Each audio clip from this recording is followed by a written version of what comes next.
I am not a professional VGC player, yet. Despite having messed around a bit with a couple games on highlighter here and there, in the eyes of many I am still considered a relatively inexperienced player. That is, of course, until today. You see, I recently graduated from high school. With all this newfound spare time, I decided it would be a fun idea to see how I, an amateur noob, would fare against some of the most dedicated players in an actual online tournament. And let's just say, it didn't go quite as planned. But as Sun Tzu once said, a journey of 1,000 miles begins with a single step, and this too would be my first step towards reaching greatness. Except, there was a problem. I didn't have a team to use. Problem solved. With that out of the way, it was finally time to start my first match. Going into round 1, I was facing up against the balanced Trick Room variant, which could easily sweep my team if I wasn't careful. I had to be especially careful around Flamigo, as its scrappy ability allows it to bypass Goldengo's ghost typing and immediately one-shot it with close combat, as well as being able to hit Rillaboom, Arcanine, and Sneasler for super effective damage. Deciding that it would be best to play more defensively, I lead Rillaboom and Goldengo, with Ninetales and Arcanine Hisui in the back.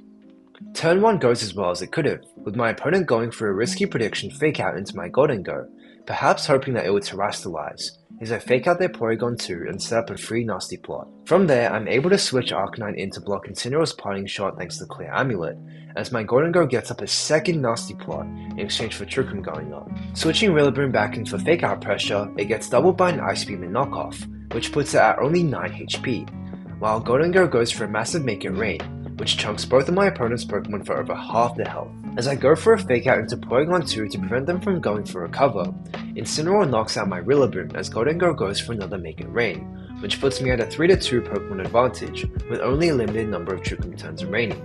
My opponent switches Ursaluna in, which gets intimidated by Arcanine from my end. However, nothing could have prepared me for what came next.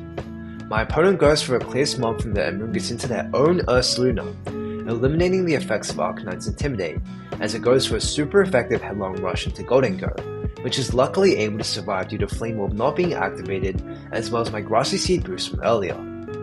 Thanks to the survival, Goldengo is able to pick up a clean KO and I win this set 1-0. Feeling confident in my game plan, I go for the same lead, as my opponent leads with their own Goldengo and Flamigo this time. Knowing that I couldn't fake out into the Flamigo because of a potential Terra Ghost, I swap Ninetales in as my Goldengo goes for a Terra Water, as the opposing Flamigo indeed terrestrializes and double targets into my Goldengo for a ton of damage. However, I'm able to respond back with my own Shadow Ball, easily putting their Goldengo within range of being knocked out by Ninetales. Fearing a potential wide guard from my opponent to block my Ninetales Icy Wind, I go for an Encore into the Flamigo, as the Goldengo brings my Ninetales down to its Focus Sash, allowing me to go for an Icy Wind and Make It Rain on the very next turn, which happens to bring the Porygon 2 down to half its HP. Thanks to an Aurora Veil from Ninetales, Goldengo is able to barely live Flamigo's close combat, and I respond back with my own Shadow Ball as Porygon 2 sets up Trick Room. Not wanting to allow my opponent to score 2 free KOs, I protect Goldengo and sacrifice Ninetales, letting me safely bring in Rillaboom, which is able to help steal another turn of Trick Room. The next turn, Rillaboom picks up the KO on Flamigo with Grassy Glide, as Goldengo protects itself from the Ice Beam from Porygon 2. At this point, everything was seemingly going well, until Ursaluna hit the field. However, by some incredible stroke of luck, Goldengo barely lives Ursaluna's Headlong Rush with one single remaining hit point, allowing me to not only knock out Ursaluna with Drum Beating from Rillaboom, thanks to its lower defenses, but also a nasty plot on Goldengo, sealing my first victory. Whilst I may have won 2-0, the games were incredibly close and things would only get worse in my next matchup, where I faced off against a hard Trick Room team. Thanks to Justin Tang's team report guide, which I highly recommend you to check out, I luckily knew my lines into this matchup. I lead Goldengo and Arcanine as my opponent leads Indeedee and Gallade, exactly what I was hoping for. On turn 1, I reset the terrain by switching in Rillaboom, as Goldengo sets up a free nasty plot on my opponent's Follow Me Trick Room. My opponent switches Indeedee out and goes for protecting the Gallade, as their incoming Torkoal eats a huge attack from Goldengo. However, now it was my turn to play defensively. I switched Ninetales in to try and override Torkoal's Drought, and protect with Goldengo, as my opponent's Terrifier Choice Specs boosted Heat Wave brings Ninetales down to its Focus Sash. With the possibility of an incoming Helping Hand Heat Wave coming from my opponent, I decide to Terra Water my Goldengo and switch Arcanine in to resist Torkoal's attacks, and respond back with a Make It Rain of my own. However, I can't celebrate just yet, as my opponent's Armrouge enters the field. Typically on the last turn of Trick Room, Players click double protect to safely stall out the twisted dimension. However, I knew this was exactly what my opponent wanted me to do. Had I fallen for their trap, Indeedee and Armarouge could have both went for Trick Room, meaning that Trick Room would effectively become reset for another 5 turns, likely causing me to instantly lose the game on the spot. Deciding it was worth the risk to prevent such a play, I go for a Make It Rain on Gholdengo, only to see that my suspicions were correct and that my opponent was indeed trying to go for a double Trick Room setup. Now with an overwhelming 3-2 Pokemon advantage outside of Trick Room, I'm able to safely clean up the game and move on to the next match, where I'll be greeted by an entirely different lead. At the start of Game 2, my opponent leads Torkoal and Hisu and Lilligant, a complete 180 from their more passive Indeedee Gallade lead from Game 1. Predicting my opponent to go for an After-Ute Eruption, I protect Gholdengo and Rock Slide with Arcanine. I get the call right, but Arcanine isn't even able to deal half of Torkoal's HP bar, putting me in big trouble. With Torkoal being locked in the Heat Wave, I Terrasilize Gholdengo into a Water type and go for a Make It Rain, which brings Lilligant down with an Extreme Speed range from Arcanine. However, fearing my opponent would switch Indeedee in, I protect Gholdengo anticipating a Leaf Blade from my opponent, but instead Arcanine gets knocked out by a close combat even at -1 attack, as I'm now down 3-4. Rillaboom comes in to reset the terrain and knocks out Lilligant, whilst Gholdengo resets its early special attack drop by going for a Nasty Plot, as my opponent switches Indeedee into Armarouge. Knowing this would likely be the last turn outside of Trick Room for this game, I click Make It Rain on Gholdengo to deal as much damage as possible to Armarouge as I switch Rillaboom out to reset the terrain later, as my opponent sets up Trick Room as anticipated. Now everything would come down to whether Gholdengo could live a +1 Meteor Beam from Armarouge, which, for some reason, missed into my Ninetales? I wasn't quite sure if my opponent was predicting a protect from Gholdengo, but I could definitely breathe a sigh of relief as I saw Armarouge go down the Shadow Ball, and I'm able to easily clean the game from there. Safe to say, I did not want to face another Trick Room team next round. My next opponent was using a Sinistcha variant of Archaludon Rain, which would certainly prove to be a tricky matchup. Deciding to be extremely careful about their Sinistcha and Ursaluna Trick Room mode, I lead defensively with Rillaboom and Gholdengo, only to get severely punished by my opponent's Dragonite and Ursaluna lead. Being in a completely unfamiliar board position, I panic and fake out into the Ursaluna, which allows Dragonite to set up a free Tailwind as Dragonite and Ursaluna proceed to wipe out my whole team. Despite being completely destroyed, I knew that the same leads I was used to weren't going to help me here. I needed to start getting creative.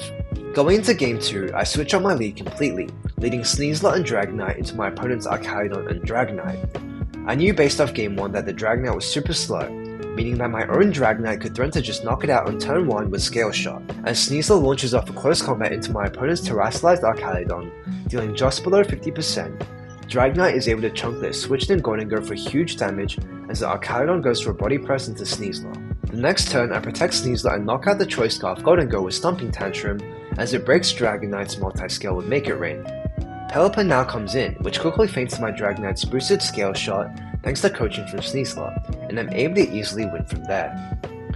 Game 3, I go for the exact same game plan, except this time my opponent Terracilizes Dragonite turn 1, putting me in big trouble as I essentially let my own Dragonite go down for free. Ninetales comes in and is brought down to its Focus Sash by Gholdengo's Make It Rain, as it goes for an Icy Wind, breaking the multi-scale and allowing Sneasler to KO with close combat. With Pelipper now on the field, I knew my Gholdengo in the back could not take a rain boosted Muddy Water comfortably, so I attack Pelipper with everything I have, and by an incredible stroke of luck, I put Pelipper to sleep with Sneasler's Diaclaw, as Gholdengo goes for its third Make It Rain. Thanks to that, Gholdengo is now able to come in safely and knock out Pelipper and Archaludon, whilst Terra Water covers for the Scarf Shadow Wall for my opponent's Gholdengo in the back, allowing me to barely clinch my third victory. If it hadn't been for that lucky Diaclaw sleep, I knew I would have lost the game. Whilst I managed to win, it was certainly not a win that I was proud of. Going to round 4, I was now playing with opponents who had also gone 3-0 in their run. I matched up against the classic balance team with Swords Dance Hawlucha, which thankfully could easily be warded by Gholdengo. As I lead with Rillaboom and Gholdengo, I knew I had enough tools to beat my opponent's team as they led with Incineroar and Ursaluna. Going to turn 1, I fake out the Ursaluna slot and set up a Nasty Plot, as my opponent pivots into their own Gholdengo thanks to Incineroar's Parting Shot. Predicting that my opponent would protect Gholdengo because of a potential pin with Drum Beating plus Shadow Ball, I double target the Ursaluna instead, with high horsepower and Shadow Ball, bringing it down to a sliver of HP. Content with simply just outputting as much damage as possible, I go for a Drum Beating and Make It Rain with my Gholdengo, as I live the opposing Gholdengo's Shadow Ball. With a couple turns of Fake Out and Protect, I manage to eventually safely switch Arcanine in, which proceeds to wipe out the opposing team alongside Gholdengo, having already chipped a lot of their HP. Going into game 2, they decided to prevent my drum beating plus Shadow Ball pin by leading with their own fake out, forcing me to protect Golden Go on turn 1 to stall out the turn. Trusting that my opponent will play passively with their Golden Go, I nasty plot on my own Golden Go as they switch into Incineroar, which is cheered by Rillaboom's high horsepower. From there, I'm able to switch Arcanine in once again and win damage trades against my opponent as it threatens to click super effective attacks into nearly all of his Pokemon, with a lucky Rock Slide flinch sealing the game.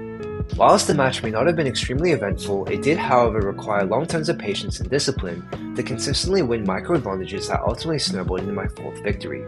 Unfortunately, we would never get to see the next round, as the host's Wi-Fi cut out, which is completely understandable, so bye bye I guess and see you in the next video.